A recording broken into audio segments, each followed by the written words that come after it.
To intercommunicate in different systems with KuFlow, applications consisting of access credentials and certificates are needed.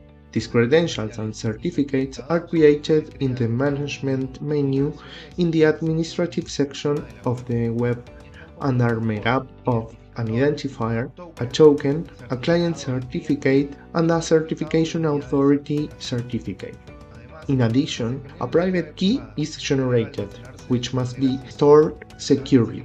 Once the credentials and certificate are created, KuFlow can be used to establish connections with other systems.